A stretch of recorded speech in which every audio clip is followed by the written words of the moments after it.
espectro vibratorio de donde procede toda vida y toda luz, y mantiene, a través de sus leyes, la armonía universal. Para dirigirnos al Creador del universo, basta con el pensamiento y la necesidad del momento. Cualquier tentativa de acercarse a él, por medio de rezos, cruces, velas e inciensos demuestra el grado de atraso que las religiones han dejado en los hombres con respecto a la comprensión de las leyes inmutables que rigen la creación. El Creador no castiga ni da premios a ningún hombre, ya que en ambos casos demostraría injusticia y parcialidad, pero las religiones engañaron a los hombres con premios y castigos, sembrando el odio, el temor y la envidia en quienes tales disparates creyeron. Las religiones, para poder sobrevivir, crearon el dogma, con el que se le exige fe ciega al religioso, por lo que ha de creer en lo que no ve, sin razonar, investigar, ni comprobar. Hechas estas aclaraciones, pasamos a estudiar las principales contradicciones bíblicas. Estoy convencido que el hombre racionalista no negará ni afirmará nuestras deducciones, sino que investigará y llegará por sus propios análisis a convencerse a sí mismo, ya que nadie convence a otro. La religión cristiana, sea católica o protestante, sostienen que ellas son las únicas y verdaderas, ya que tienen por base un libro, que aunque fue escrito por hombres, estos lo hicieron bajo la inspiración divina, por cuya razón le llaman las Sagradas Escrituras. Al sostener los sacerdotes y pastores cristianos que la Biblia es obra de Dios, lo hacen con el propósito de que los hombres crean ciegamente, sin razonar ni analizar cada uno de los versículos y capítulos contenidos en este libro. Los seguidores de la religión cristiana, en su fe ciega, que no les permite razonar, no comprenden que el gran porcentaje de los hechos que figuran en la Biblia, están relacionados con la guerra, el odio, la venganza, el crimen, etc. Pero lo curioso del caso es que quien supuestamente debería evitar o frenar estos males, resulta ser el autor principal de ellos. Así observamos que Jehová, en vez de aplacar o eliminar con su poder divino estos flagelos de la humanidad, se convierte en su más entusiasta promotor. Usa la maldad para combatir la maldad misma, el odio contra el odio y la guerra contra la guerra. Se complace y goza al ver sufrir a sus víctimas, tal como figura escrito en el Deuteronomio capítulo 28, versículo 63, donde dice de ella: así como Jehová se gozaba en haceros bien y en multiplicaros, así se gozará Jehová en arruinaros y en destruiros. Y seréis arrancados de sobre la tierra a la cual entráis para tomar posesión. En el mismo Deuteronomio, nos encontramos con una lluvia de maldiciones que lanza Jehová a los que desobedecen sus mandamientos y leyes. Se necesita estar verdaderamente ciegos de razón, para no darse cuenta de la clase de Dios tirano y vengativo que muchos pretenden sea el Padre del amor, de la paz y fraternidad. Así leemos Deuteronomio capítulo 28, versículo 16 lo siguiente: maldito serás, me habrás dejado. Versículo 22, tú en la ciudad y maldito en el campo. Versículo 18, maldito el fruto de tu vientre, la cría de tus vacas y el rebaño de tus ovejas. Versículo 20, Jehová enviará contra ti la maldición, quebrantó y asombró en todo cuanto pusieres mano a hicieres, hasta que seas destruido, y perezcas pronto a causa de la maldad de tus obras, por las cuales Jehová te herirá de tisis, de fiebre, de inflamación y de ardor, con sequía, con calamidad repentina y con añublo. Y te perseguirán hasta que perezcas. Versículo 30, te desposarás con mujer, y otro varón dormirá con ella. Edificarás casa y no habitarás en ella. Plantarás viña y no la disfrutarás. Versículo 35, te herirá Jehová con maligna pústula en las rodillas y en las piernas, desde la planta de tu pie hasta tu coronilla, sin que puedas ser curado. Y en el versículo 45, y vendrán sobre ti todas estas maldiciones, y te perseguirán y te alcanzarán hasta que perezcas. Por cuanto no habrás atendido a la voz de Jehová tu Dios, para guardar sus mandamientos y sus estatutos, que Él te mandó, ¿qué poder divino inspiró semejante lluvia de maldiciones? El autor de este espantoso y criminal documento es el verdadero enemigo de la raza humana, que persigue aterrorizar a los débiles de conciencia, a los creyentes de todo género y carentes de voluntad razonada para convertirlos en cristianos. Jamás se ha visto tanta audacia y tan poca vergüenza como la que demuestran estos degenerados. que, aprovechándose del nombre de Dios, persiguen crear una humanidad temerosa, cobarde, que no se rebele ante las injusticias humanas, ante la explotación del hombre por el hombre y que acepte resignadamente todas las miserias y desigualdades sociales. No existe argumento alguno para justificar semejante lluvia de maldiciones. Maldecir es condenar, es detestar y ningún ser amoroso y consciente puede hacerlo, ya que es desconocer que todo ser humano es un grado de progreso en la escala evolutiva de la vida, por lo que todos estamos llamados a regenerarnos por medio del amor y el trabajo productivo, demostrando así que el castigo físico no corrige absolutamente a nadie.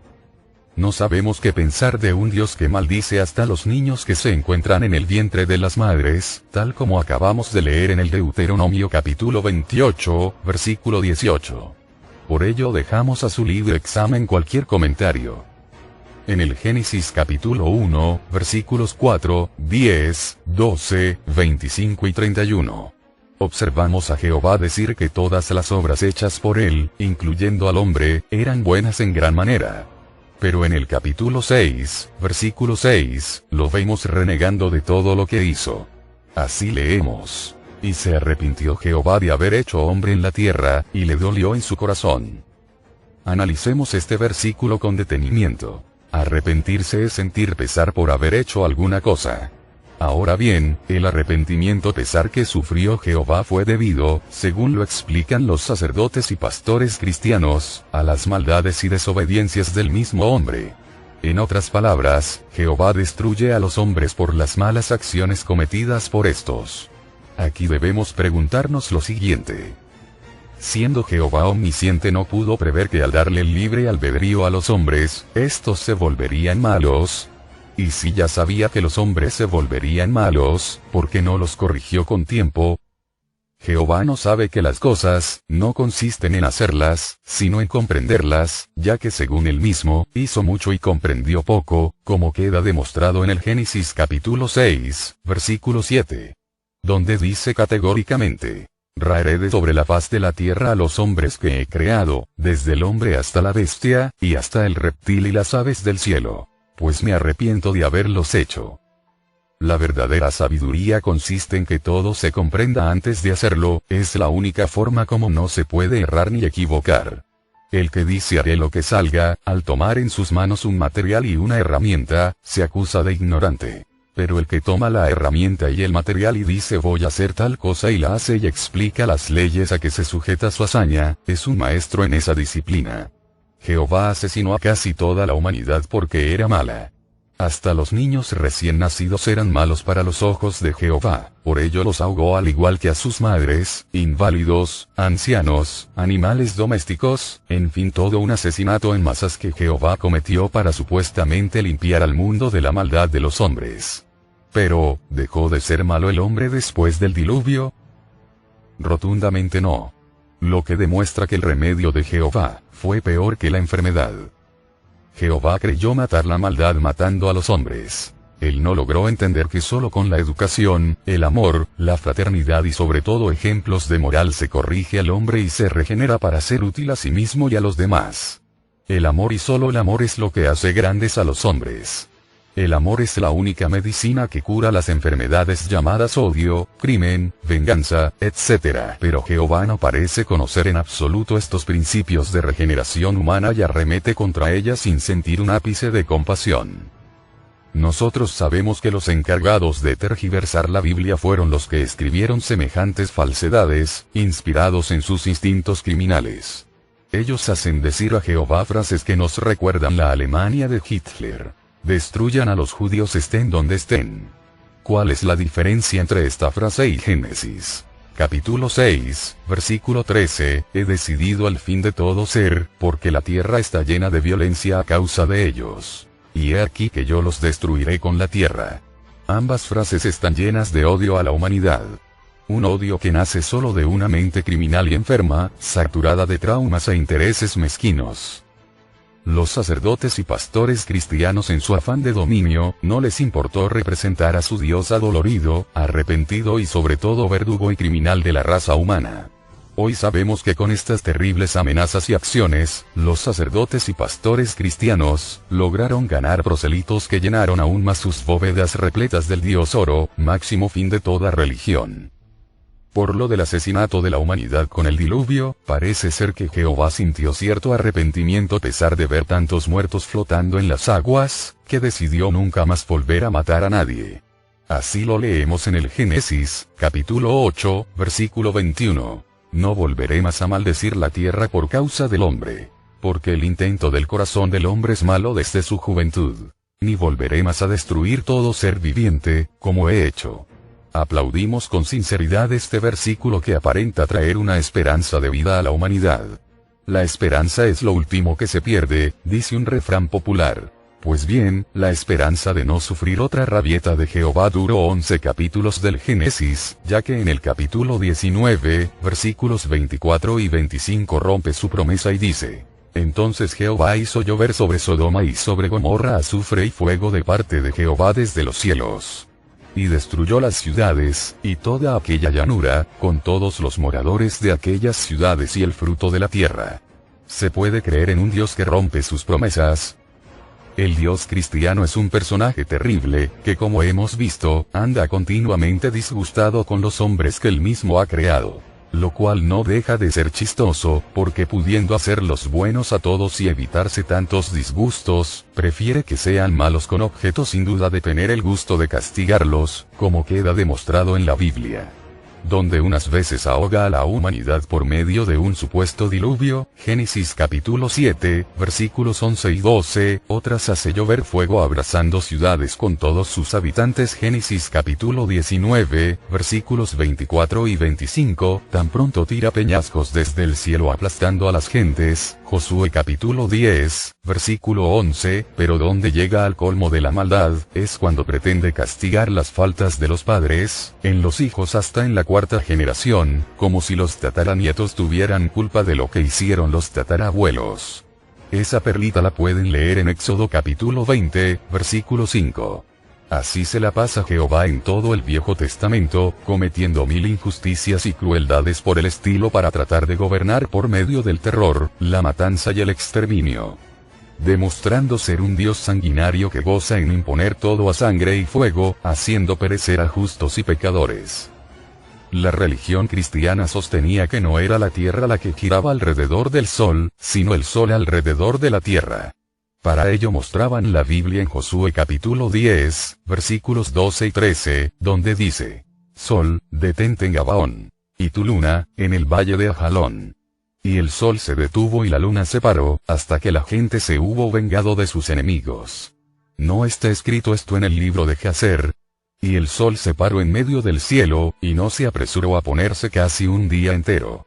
En nuestros días de grandes avances científicos y astronómicos, la religión cristiana no sobreviviría con semejantes conceptos. Por ello se vio en la necesidad de decir que ese versículo es una cita tomada de un libro poético llamado el Libro del Justo, y que los poetas hablan con su imaginación y no a la manera de los historiadores o científicos. Nosotros respondemos si fue acaso con la imaginación que la religión cristiana quemó vivo a Giordano Bruno, acusado de hereje por decir que existían otros mundos. ¿O fue acaso con la imaginación que torturaron y encarcelaron de por vida a Galileo Galilei por demostrar científicamente que era la Tierra la que se movía alrededor del Sol y no el Sol alrededor de la Tierra? Veamos ahora cuál fue el propósito fundamental que tuvo Jehová para detener el Sol. ¿Sería acaso para evitarle una tragedia a la humanidad? ¿Evitó con ello nuevos sufrimientos? ¿Ayudó al mejoramiento y progreso de los hombres? Sentimos desilusionar a nuestros oyentes ya que el motivo real fue nada más y nada menos que ayudar a Josué a que terminara de asesinar a los amorreos que se encontraban huyendo de las piedras que Jehová, en su inmenso amor, les lanzaba para aplastarlos como cucarachas por no haberse aliado a él.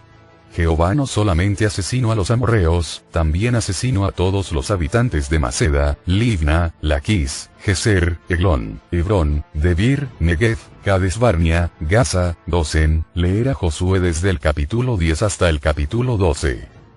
El Dios cristiano no representa al verdadero creador del universo. La justicia y amor infinito del Dios cristiano ha consistido, como hemos visto, en ordenar a los israelitas que invadieran países habitados por gentes que ningún daño les habían hecho.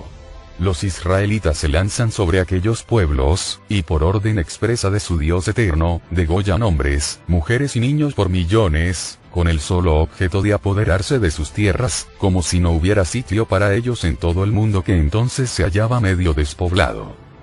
Deuteronomio capítulo 20, versículo 16, de las ciudades de estos pueblos que el Señor Dios te da por heredad, no dejarás alguno con vida. Versículo 17, empezarás por destruir a los heteos, a los amorreos, a los cananeos, a los fereceos, a los heveos, y a los jebuseos, porque así lo manda el Señor, así lo manda tu Dios Jehová. Sacerdotes y pastores cristianos han dicho, ante semejante cúmulo de crímenes cometidos por su Dios, que Jehová cambió de idea desde que Jesús nació. A ellos les contestamos que esa es la prueba más evidente de que su Dios no representa al verdadero Creador universal, Padre todo amor y vibración constante de armonías que en su ser sin ser es inmutable, por lo que no puede cambiar de opinión como lo hace tan frescamente el Dios cristiano. Existen muchas otras contradicciones en el Viejo Testamento que omito por razones de espacio. Concluimos esta primera parte diciendo que Jehová, no siéndole posible hacerse obedecer de los hombres, se arrepiente. Vemos que entra en arreglos con ellos, que hace pactos, que los rompe, que hace otros nuevos, que los vuelve a romper, que igualmente, por miles de años no se ocupa de más hombres que los del pueblo de Israel, mientras que todos los cientos de millones de seres humanos que poblaban la tierra no sabían una palabra de ese Dios Jehová. Resultado: el Dios de las Escrituras es un Dios impotente, que goza al aniquilar a sus enemigos. Es un Dios voluble, que cambia continuamente de opinión. Es un Dios cruel y vengativo, que se vale de su poder para hacer sufrir a los hombres pero no para hacerlos mejores. Es un Dios injusto, que se concreta a la nación judía con exclusión de las otras, a las que sus protegidos roban y asesinan por su orden.